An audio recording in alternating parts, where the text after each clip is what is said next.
আসসালামু আলাইকুম। এখনকার আন্তর্জাতিক সংবাদে আপনাদের সবাইকে স্বাগত জানাচ্ছি। আশা করি আপনারা সবাই ভালো আছেন। চলুন প্রথমে জেনে নেই সংবাদ শিরোনামগুলো। 2024 সালের নির্বাচনেও অংশগ্রহণ করবেন ডোনাল্ড ট্রাম্প। ইসরায়েলের দখলদারিত্বকে সমর্থন করবে না ডেমোক্র্যাট সরকার, বলছেন কমলা হ্যারিস। জো বাইডেনকে অভিনন্দন জানাবেন না, সাফ জানিয়ে দিলেন ভ্লাদিমির পুতিন। মিয়ানমারের নির্বাচনে সুচির দলের জয় দাবি। আজারবাইজানের প্রেসিডেন্ট বলছেন আর্মেনিয়ার সময় ফুরিয়ে আসছে। ডোনাল্ড ট্রাম্প তার শেষ দিনগুলোতে যে পদক্ষেপ গ্রহণ করতে পারেন।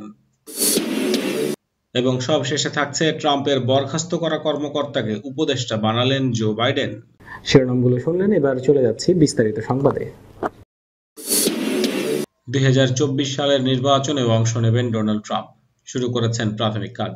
যেহেতু দ্বিতীয় মেয়াদে নির্বাচিত হতে পারেননি, তাই আবারও তার নির্বাচন করার সাংবিধানিক অধিকার রয়েছে। এজন্য তিনি এবং তার অতি ঘনিষ্ঠ সহযোগীরা প্রাথমিক আলোচনাও শুরু করেছেন বলে একটি সূত্রের দাবি।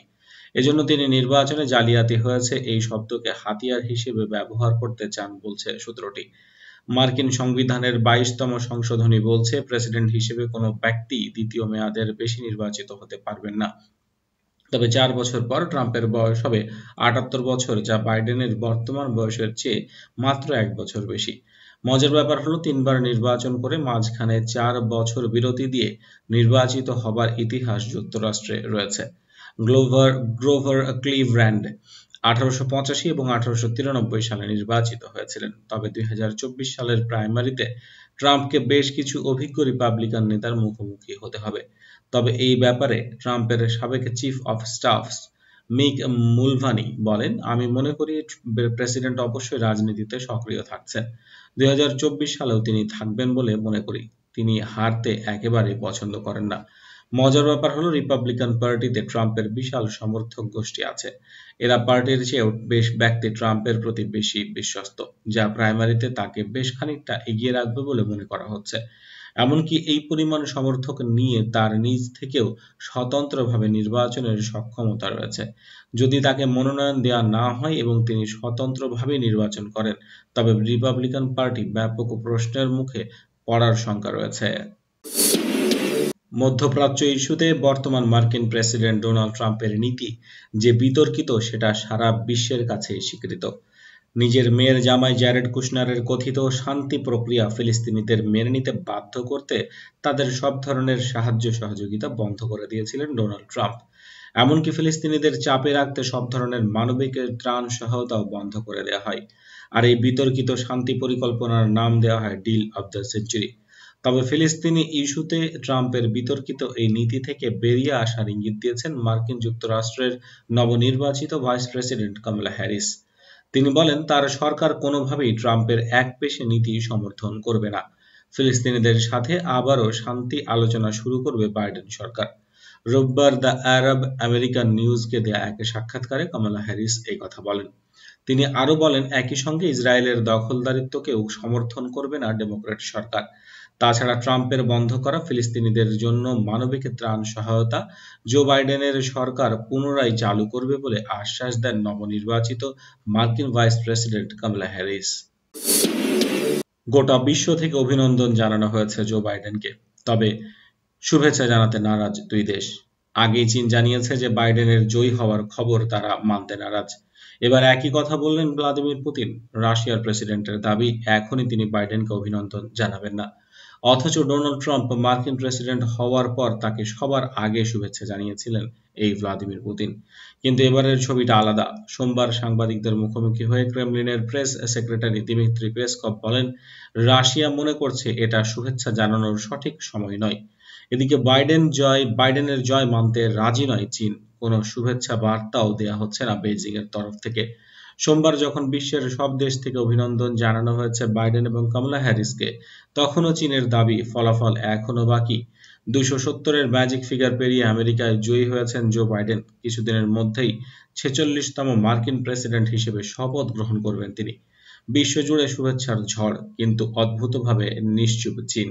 তারা নাকি মানতে নারাজ যে বাইডেন জয়ী হয়েছেন। সোমবার যখন বিশ্বের বিভিন্ন প্রান্ত থেকে বাইডেনের জয়ের খবর আসছে, তখনও চীনের দাবি তারা শুভেচ্ছা জানাবে না, কারণ ফল নাকি এখনো আসেনি।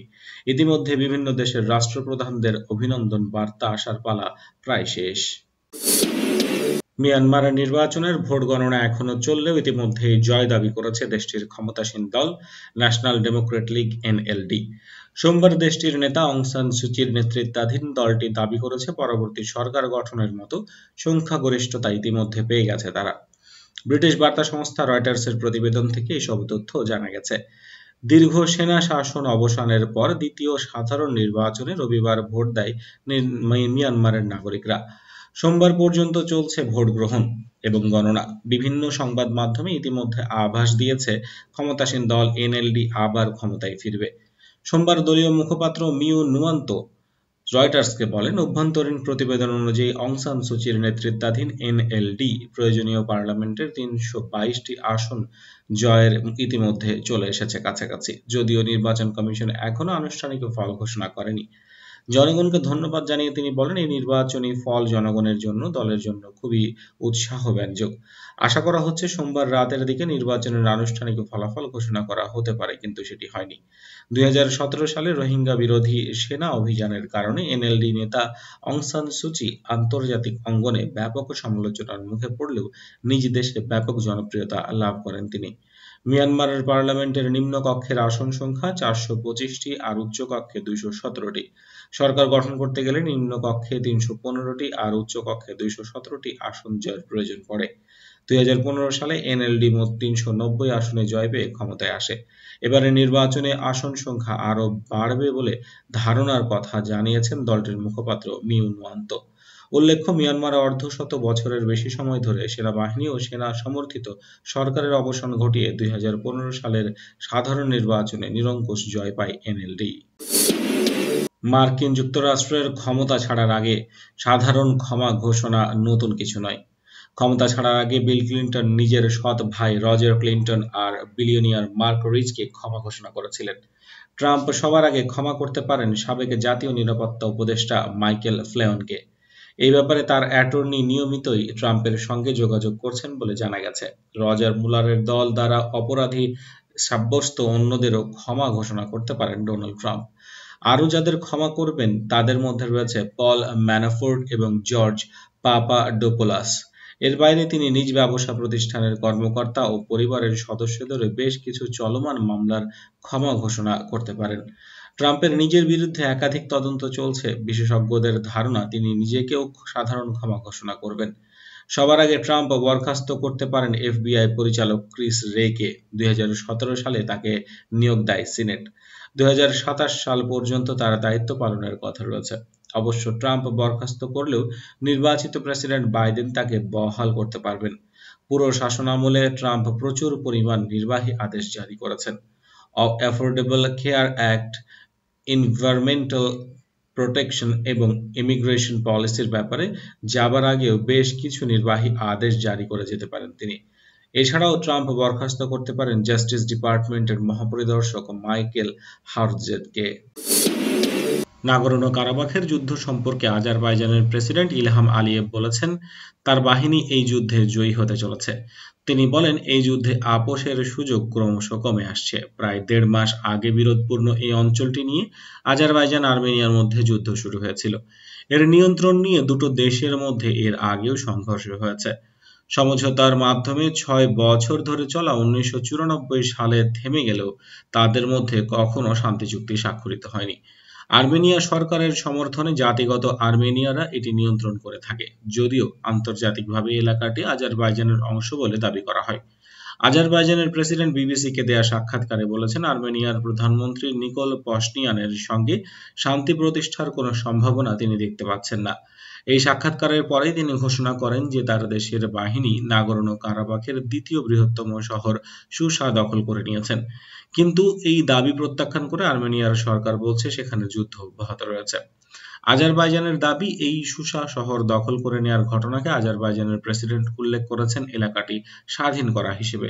তিনি বলেছেন, বিশ্বে এমন কোনো শক্তি নেই যা আমাদের থামাতে পারবে। সুসা দখল করে নেওয়ার দাবি জানানোর আগে মিস্টার আলিয়েভ বিবিসিকে বলেছেন, আর্মেনিয়ার সময় ফুরিয়ে এসেছে।